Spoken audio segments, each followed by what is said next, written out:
Le monde d'à peu près. Bonjour chers auditeurs, ravi de vous accueillir pour un nouveau podcast du Monde d'à peu près. Et cette fois-ci, un Monde d'à peu près coup de pouce. Alors pour ce nouvel opus, pour ce nouvel audio, ce nouveau podcast, je suis toujours accompagné de mes acolytes habituels que sont Nicolas et Ludo. Bonjour à vous les gars. Bonjour à tous. Bonjour à tous. Et le petit coup de pouce qu'on veut donner, c'est à notre librairie favorite, Maupassant. Vous savez, c'est celui qui est toujours à nos conférences, à l'entrée, et qui vend les bouquins des conférenciers et d'autres en thématique ou non, avec la conférence du jour. Bien, bonjour à toi, Mickaël. Bonjour à vous trois et merci pour l'invitation. Ben, écoutez, on va commencer avec une première question. Nicolas, comment veux-tu aborder ce petit coup de pouce, toi qui connais Mickaël? Moi qui connais bien Michael depuis à peu près une trentaine d'années. Non, mais la première question. Au minimum. Au minimum. La T'étais première question. né il y a 30 ans? Non, moi j'étais pas né, mais. Tu le connaissais quand même. C'est un peu pour gonfler le truc, pour saisir l'auditeur. Non, la première question est très basique, c'est qu'en fait, depuis quand existe Maupassant et qu'est-ce qui a fait que tu as créé cette librairie? Maupassant existe depuis 2016, donc on va aborder 7 ans, la 8e année bientôt. Et depuis 8 ans, c'est un plaisir justement, un lieu créé, une librairie qui se trouve à Jette, à l'avenue de Jette 300, quartier du Miroir. Je tiens à préciser qu'il y a également un parking sous la place, c'est très important. La librairie se veut vraiment conviviale où on passe un bon moment et avec de bons Mais tu étais déjà dans le monde de la librairie ou c'est quelque chose de nouveau? Du tout. Non, je suis issu d'un autre milieu. Voilà, c'est le milieu de l'immobilier. J'ai eu la chance d'avoir cet espace et la crise de la quarantaine passait certainement par là. Il me fallait quelque chose de nouveau. Et en plus, je partais d'un constat, c'est que j'avais l'impression que les jeunes lisaient de moins en moins. Je faisais le constat de mes propres enfants. Et je me suis dit, mais si nous ne leur montrons pas l'exemple, qui le fera? Et voilà. Et donc, le mélange de tout ça a fait que la librairie voit le jour. Ok, très bien. Il y avait aussi peut-être une passion, toi, du bouquin ou du roman qui t'a dit, je vais ouvrir. Je veux dire, pourquoi dans la crise de la quarantaine pas avoir ouvert un autre magasin, un magasin de pêche ou autre, je ne sais pas, d'une passion que tu pouvais avoir. J'ai créé le lieu qui me correspond à mon avis, c'est calme et convivialité, échange. J'avais envie de rencontrer l'humain. Ok, très bien. Autour du livre en plus. Donc toi, est-ce que tu es un grand lecteur? Oui, j'essaye de lire. Avec tous les livres qui sortent, c'est compliqué de pouvoir tout lire, mais j'essaye de lire un maximum, oui. Et si on revient à la librairie, pour les gens qui ne connaissent pas, le descriptif un peu de l'endroit, comment ça se passe, qu'est-ce qui s'y passe même, au-delà du fait qu'on peut consulter et acheter des livres? Il se passe plein de choses, Nicolas, plein de choses. Donc je fais pas mal d'événements avec auteurs, donc nous faisons des présentations de livres, nous recevons des auteurs, quels qu'ils soient. On essaye toujours de présenter ces livres, amener le client à découvrir des auteurs, découvrir des univers différents. J'attache une importance à nos auteurs à nous, en Belgique. On a pas mal de talents, donc autant les mettre en avant. On a des éditeurs formidables également, donc autant les soutenir. Le monde du livre, évidemment, est compliqué en ce moment, depuis le début de l'année. En ce moment? Depuis le début de l'année. Je fais vraiment un constat, une chute de 30% quasi. Et qui est due, hein? À mon avis, c'est les conséquences des dernières années. L'économie qui va mal, des guerres, des conflits. L'économie va mal, mais on ne nous a rien dit au journal télévisé. Je t'expliquerai ça après. L'inflation, le coût d'énergie qui a explosé fait que le consommateur fait attention à ses dépenses. Et on est des produits de plaisir. Le livre fait partie des plaisirs. Et les consommateurs, c'est un dernier recours. Et je vais te poser la question, je ne sais pas si tu saurais y répondre, mais est-ce que c'est vrai dans tout type de divertissement, que ce soit le cinéma, que ce soit... J'ai l'impression, oui, parce que j'ai pas mal d'entrepreneurs autour de moi, dans d'autres secteurs, et ils font le même constat. D'accord. Ouais. Et sur tout type de... Alors que ce soit les plus vieux, les plus jeunes, est-ce que les jeunes continuent aussi à consommer du bouquin? Est-ce que tu en vois beaucoup d'ailleurs? Oui, il y a pas mal de... Les jeunes ont leur lecture, et c'est vrai qu'on le voit depuis 2 ans maintenant, le manga a explosé. Qu'est-ce que ça... bah, justement, dans ta librairie, ça représente combien de pourcentage des ventes, le manga? Ah, je ne saurais pas te dire en pourcentage de vente, mais ça a vraiment ça a explosé. Et Et ça maintient justement un petit peu un équilibre dans les librairies. Ça veut dire donc que le manga est en train de sauver la littérature. Je ne le résumerai pas de cette façon-là, mais le manga amène des lecteurs plus jeunes peut-être à lire. Et c'est bingo. Oui.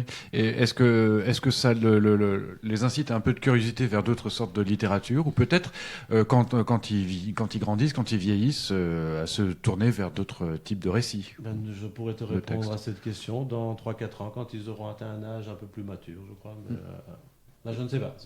On verra ça dans les effets du manga, nous les verrons plus tard. Mais de toute façon, c'est de la lecture. Ne jugeons pas ceux qui lisent du manga. Tant qu'ils lisent et qu'ils viennent dans des librairies, c'est bien. Et au-delà des auteurs qui viennent en dédicace, en discussion avec le public, il y a d'autres animations, d'autres rendez-vous chez Maupassant. Oui, absolument, Nicolas. Il a fallu un peu dynamiser et on ne peut pas attendre. Il faut dynamiser. Il faut amener les clients à se déplacer physiquement. Et depuis la rentrée ici, j'ai remis en route la partie salon de thé, où on peut aller venir manger, boire, prendre un café, un thé, une tarte, une quiche, un sandwich. Et ma foi, ça démarre bien. Ça démarre bien. Il y avait une demande, je le faisais avant la crise sanitaire, et on a dû arrêter évidemment pour les raisons que tout le monde connaît. Et j'ai mis du temps à remettre en route parce que je ne savais pas où on allait. Et on nous avait tellement habitués avec confinement, déconfinement, reconfinement, on arrête, on peut pas, on mange debout, on mange assis. Et à un moment donné, je me suis dit, bon, on va peut-être attendre, voir où tout ça nous mène. J'ai oublié, mais les libraires ont dû fermer pendant le confinement? C'était considéré comme essentiel? On a été considéré, il a fallu un petit peu que les libraires s'y mettent. On a été considéré comme essentiel, et tant mieux.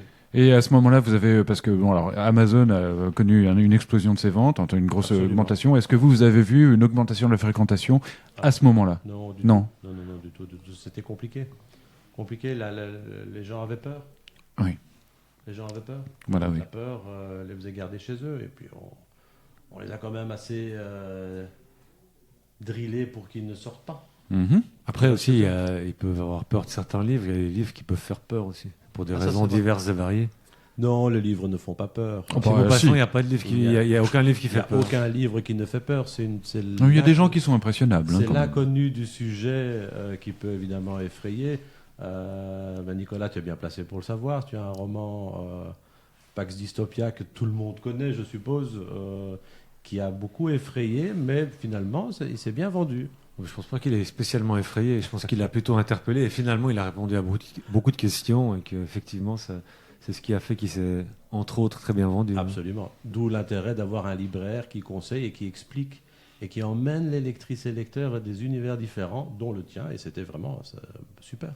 Et justement, en parlant de conseils, là, on est à l'automne. Il y a la rentrée littéraire. Il y a plein de livres qui sortent. Est-ce que il y a un ou plusieurs ouvrages que tu conseilles parce qu'ils te parlent et que tu les trouves dignes d'intérêt pour des raisons qui sont les tiennes? Selon moi, un roman de la rentrée, c'est celui de Thomas Gunzig, qui est chroniqueur et journaliste bruxellois et sur fond de fin de monde. Voilà, c'est un roman pour moi qui est celui de la rentrée. Oui. La fin du monde, c'est le roman de la rentrée. Est-ce qu'on doit s'en réjouir? Oui, tout à fait, parce que c'est sur fond d'amour également, donc c'est vraiment bien. On suit une famille qui est seule et qui a tout, mais qui, à un moment donné, quand il n'y a plus personne, qu'est-ce qu'on fait? Et c'est intéressant. Il a bien abordé le sujet. Et le titre de l'ouvrage, c'est Rocky, Dernier Rivage, de Thomas Gunzig. Ok, très bien. Donc, si j'ai bien compris, chez toi, on peut acheter des bouquins, mais on peut aussi se restaurer alors. Absolument. D'accord. Et tu as d'autres projets, notamment pour la librairie? Ah oui, il y en a un qui me tient tout particulièrement à cœur. C'est celui que j'ai en tête depuis 2 ans. J'ai la chance d'avoir une scène, un podium à l'arrière. Et je lance à partir du vendredi 29 septembre et tous les derniers vendredis de chaque mois une scène ouverte où les personnes qui ont du talent, style des chanteurs, humoristes, musiciens, un clown celui qui a du talent à montrer aux autres. Je souhaite vraiment créer amener les gens à se réunir, à se rencontrer, et autour de l'art, la culture et la scène. Et c'est sur inscription, parce qu'il y a des gens qui pensent avoir du talent des fois, mais c'est pas vraiment le cas. Mais s'ils pensent, c'est bien déjà, on les orientera. D'accord.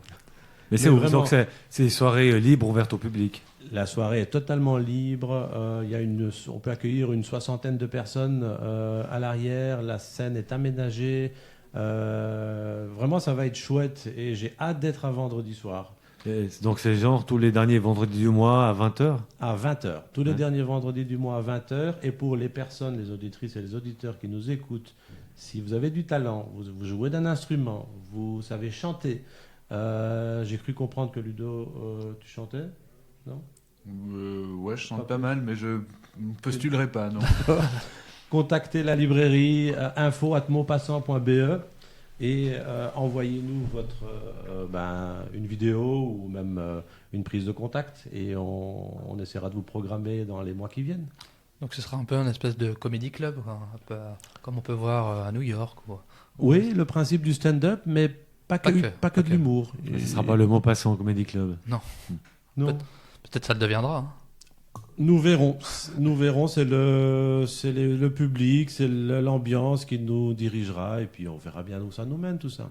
Et si j'ai bien compris, c'est entrée libre, donc complètement gratuit. On vient, entrée on libre. profite d'un spectacle et puis on peut siroter une boisson ou autre. Exactement. Voilà, pour ceux qui souhaitent venir boire et manger 1 heure avant le début du spectacle. Et la sortie se fait au chapeau pour les artistes. Okay. Comme ils sont tous, ils viennent, ils ne sont pas payés. C'est vraiment pour les soutenir. On essaiera d'alimenter une cagnotte pour eux. Donc, et c'est purement du divertissement. C'est-à-dire qu'il n'y a pas tu ne vas pas recevoir d'écrivains, etc. sur cette scène. Sauf s'ils font du spectacle. Voilà. S'ils ont quelque chose à dire, voilà. Si l'un de vous a un poème à réciter, un texte à jouer, la scène est libre. Mais on pourrait imaginer qu'un écrivain vienne faire un exposé sur son livre comme ça, ou pas du tout. Non. Ça reste plus... Non, ça reste vraiment le divertissement. La scène théâtrale. Si tu as un talent de jeu sur scène, Nicolas, je t'invite vraiment à postuler. Non, moi, je n'ai aucun talent particulier de jeu. Mais d'écriture, bien, ça j'ai cru. Ça, j'ai une petite prétention. Mais de jeu, non. Je ne me mettrai pas. Si j'ai bien compris, il y a aussi, tu fais des matinées, me semble, où tu reçois des auteurs. Oui. Où on peut déguster des croissants et du café, me semble. Ah, tu as bien retenu ça, bravo. Oui. Je pense que c'est le dimanche matin. Ah, le dimanche matin, oui, j'adore mes dimanches matins, vraiment. J'en profite juste pour préciser, parce que c'est une librairie qui a une configuration quand même particulière, qui ressemble à une grande caverne, qui est très profonde. Vraiment, on est un peu coupé du monde. Et dans la première section, pas tout à fait la première section, il y a une très longue table qui ressemble à une table de bibliothèque où on peut s'installer pour dire. Donc c'est un endroit assez unique quand même. On est une autre dimension. Hein. Quand tu dis grande caverne, il faut bien faire attention parce que les gens qui ne connaissent pas, c'est quand même très éclairé. C'est vrai qu'il y a une profondeur comme ça, mais c'est très clair, je parle de agréable, c'est lumineux. C'est une galerie, quoi. C'est une galerie très profonde, voilà. Galerie. Bien caverne, repris, Nicolas, parce que j'étais prêt à dire qu'il manque plus que les stalactites et les stalagmites et on est dans une grande... Ah, mais tu pourrais oui, pourquoi pas. Non, la table, je l'ai voulu pour justement favoriser cet échange. Une belle table d'hôtes où on s'installe et on peut bavarder. Mais vrai, c'est qu'il faut signaler ça aux gens, parce que c'est vrai que c'est un moment très sympathique, ces rencontres avec les auteurs. Tout le monde autour de la grande table, avec des gens qui parlent, qui mangent un croissant, qui boivent un café. C'est vrai que rencontrer les auteurs dans ces conditions, c'est très agréable. Et pour l'auteur, et pour le public. Absolument. Et on est tous au même niveau. On ne met pas l'auteur sur un podium. On entoure l'auteur. C'est dans la bienveillance toujours. Et pour information, le dimanche matin à 10h, j'offre le café croissant. Et on parle d'auteurs comme ça. Est-ce que dans les semaines qui vont arriver ou d'ici la fin de l'année, est-ce qu'il y a un grand rendez-vous ou quelque chose, une journée particulière qu'il ne faut vraiment pas manquer? Déjà, les derniers vendredis de chaque mois, ne les manquez pas, ça va être chouette. Sinon, tous mes événements sont soit sur la rubrique des événements, sur les réseaux sociaux et sur mon site internet, maupassant.be. Donc j'insiste, Maupassant, c'est M-O-T, comme un mot qui passe, .be. Tous les événements sont repris. Il y aura Thomas Gunzig sera là au mois de novembre. J'attends un agenda avec le professeur Joyeux qui devrait venir. Et donc, il y a pas mal d'auteurs. Il y a quand même quelques personnages, un ton soit peu subversif, qui passent par Maupassant. Ça peut arriver. Moi, je suis ouvert à tout. Bah, subversif, ça dépend pour qui. Oui, mais enfin, on sait que les professeurs Oui, joyeux, voilà. voilà, ça peut être sujet à polémique. Attention, le professeur Joyeux est pour moi quelqu'un de très important. Son livre Changer d'alimentation a complètement modifié mon comportement autour de l'alimentation. Et donc, c'est quelqu'un que je soutiens à 100%. Mais Super. on en prend note, c'est très bien. Pour les auditeurs qui sachent, hein, tous les liens seront descriptifs comme à l'habitude. Et donc, connectez-vous bien au site, aux différents réseaux pour avoir justement l'agenda qui, je suppose, qui se modifie et qui évolue en fonction du temps. Tout l'agenda, enfin, on ajoute les événements au fur et à mesure. Ouais, ouais. Et est-ce que tu comptes, c'est une question qui va te sembler bête, mais est-ce que tu comptes filmer justement ces spectacles le vendredi et autres ou pas encore? Oui, ils seront filmés et il y aura des montages qui seront faits pour un petit peu montrer ce qui se passe. Ouais, je suppose que ce ne sera pas tout le spectacle, mais ce sera plutôt pour donner l'envie aux gens de se déplacer et de venir. Nous filmerons tout le spectacle, Ok, mais tout d'accord. ne sera pas Oui, mis d'accord. en ligne. Je veux vraiment garder cette intimité. Oui, je comprends, ça a du sens. Et dans les invités que tu as, les auteurs que tu as invités pour les dimanches, quels sont ceux qui t'ont le plus marqué, à part Henri Joyeux et Nicolas ici présent? Alors attends, d'Aceva. Henri Joyeux, je ne l'ai pas encore reçu chez moi. Ce sera une grande première ici prochainement. Mais à part Nicolas, non, il n'y a pas de hiérarchie d'auteurs. Non, une hiérarchie. Il y a bien des gens dont le passage t'a peut-être un peu plus marqué que d'autres. Tous parce que je prends à chaque fois plaisir à les découvrir. Donc tous. Et j'ai un principe, je ne lis pas leurs livres avant de les avoir écoutés. Donc j'aime bien qu'on me donne envie de les lire. Et donc c'est la raison pour laquelle les événements sont mis en place. Je pense que c'est l'occasion de faire une espèce d'auto-promo entre Artemus et Maupassant, puisqu'on a Ludovic à la table et qui vient de sortir un ouvrage qui s'appelle Toxicologie du langage. Et ça va bien dans l'idée, puisqu'il y a aussi une façon de parler et d'être. Est-ce que c'est que la langue aujourd'hui, puis la déformation qu'il peut y avoir? Et on peut imaginer que peut-être tu vas recevoir Ludovic pour en parler. Ah, mais Ludo, on en a discuté, oui, avec plaisir. Et surtout que je l'ai entendu parler. J'invite tous ceux qui écoutent à venir au moment où l'événement se fera, parce que j'ai passé un délicieux moment autour des mots. On redécouvre un petit peu les mots, et en plus, il nous emmène vers l'explication des différents univers et l'utilisation des mots qu'on peut faire, et surtout des mots qui sont déformés. Qui sont toxiques en fait. Et je rappelle aussi aux auditeurs que nous avons fait une émission consacrée à justement ce que Ludovic écrit dans son blog et maintenant dans son livre. Peut-être ses livres, on verra. De toute façon, tu seras reçu chez Maupassant très bien apparemment. Et il y a des croissants et du café et c'est gratuit. Donc allez-y. Mais les livres ne sont pas gratuits. Non, les livres, il faut Oui, rémunérer. Il faut quand même un petit peu, sinon on me dira, bah oui, on comprend que tu perds des chiffres. Si tout est gratuit. Non, c'est vraiment pour favoriser le dimanche matin et pour dire merci à toutes les personnes qui se réveillent le dimanche matin et qui viennent nous voir. Moi, je rêverais de faire une matinée, un petit déjeuner, mais où les gens viennent en pyjama. Voilà. Ok, bah écoute. En rappelant un détail important pour les gens qui vont chez Maupassant le dimanche matin, il y a le marché. Et donc, Oui, soyez prévenants pour être bien à l'heure, pour ne pas C'est chercher à vous garer, parce que la rue est bloquée par le marché, qui est fort sympathique d'ailleurs. Vous pouvez joindre les deux, aller au marché et passer chez Maupassant. Donc, ouais, c'est la raison pour laquelle je précisais d'entrée de jeu le parking sous la place. Important. Et en plus, il n'est pas cher du tout. Donc moi j'ai une petite dernière question pour toi. Tu viens de dire que tu ne lisais jamais le livre avant d'avoir rencontré l'auteur. C'est assez étrange parce que moi j'aimerais bien l'avoir lu avant pour pouvoir lui poser des questions justement. C'est pas moi qui le présente en général. D'accord. Moi, je suis le paparazzi de service. Je fais des photos, des vidéos et j'écoute. Non, il y a d'une personne. J'ai une équipe formidable évidemment. Et il y a une personne qui prépare la présentation du livre et qui, je l'espère et je crois de toute façon, lit le livre au préalable.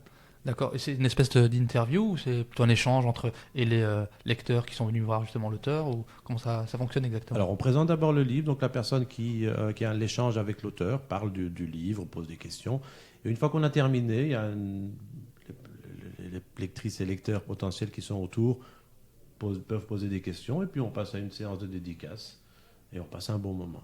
Est-ce que c'est vrai, Nicolas? Est-ce que tu as passé un bon moment chez Maupassant? oui, c'est vrai, j'ai passé un très bon moment. Mais je dis, la configuration et la convivialité sont vraiment deux des points forts de la librairie. Vraiment, c'est très agréable.